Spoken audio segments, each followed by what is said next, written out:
Morning, church. We hope and pray all's well with you.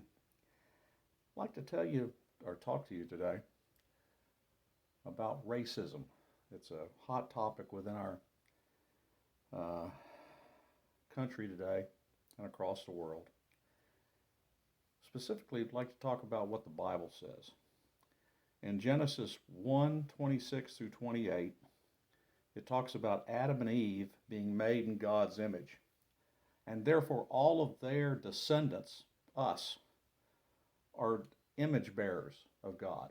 We are all made in God's image, including whites, blacks, Hispanics, Orientals, etc. This is confirmed in Acts 17:26. It says, all nations were from one man. If you use the King James translation, it's all one blood. We are all one blood. In point of fact, genetics verifies this, that there's almost no difference except for a little bit of melanin coloration within our skin cells and a little bit of musculature between one supposed race and another. We are all one species, the human race. We are all one race. If you're going to talk about different groups, it's better to talk about people groups, because there is only one human race and one human species.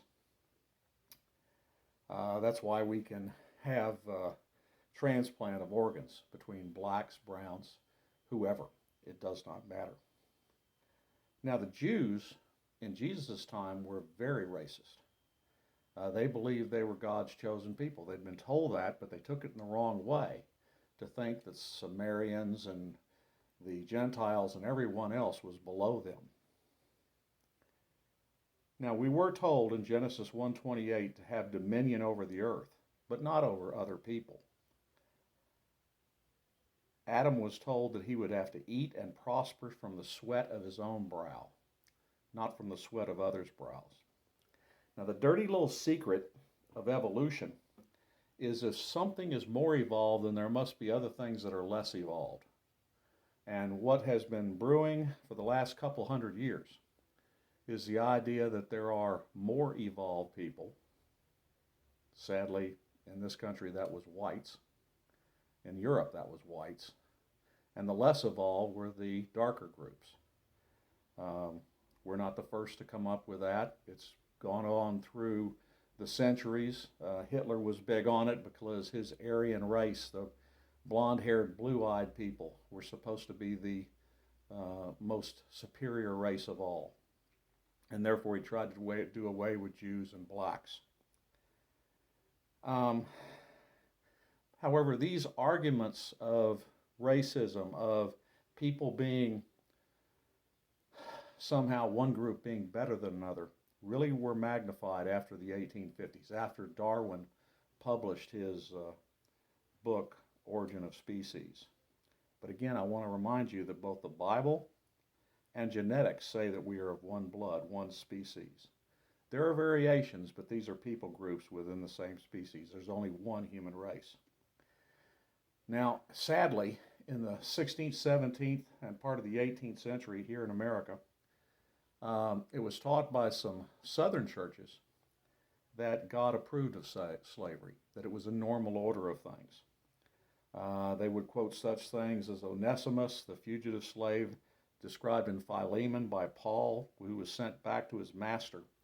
But when they talk about that, they don't talk about the rest of the story, because he sent him back to his master, hoping that the master would free him and send him back to Paul because he was of value to him. Now, there are other Bible verses in which they said the Bible accepted slavery.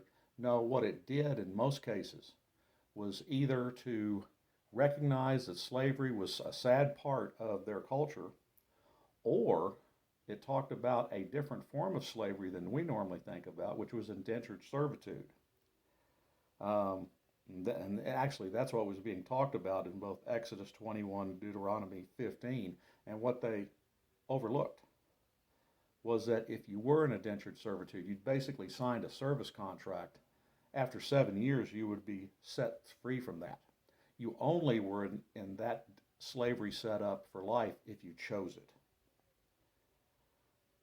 What most people don't know is that the Bible itself is very explicit about its negative attitude on slavery. Exodus 21:16, anyone who kidnaps someone is to be put to death, whether the victim has been sold or is still in the kidnapper's possession. It was not God's intent for one person to own another. God is the only person who owns any of us.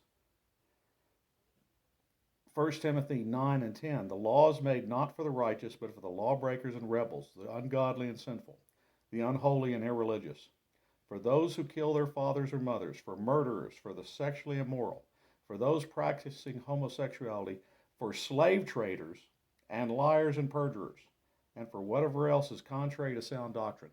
Look at the group that slave traders are put in with, the very vilest and worst offenders. Deuteronomy 23:15 and 16, if a slave has taken refuge with you, do not hand him over to their master.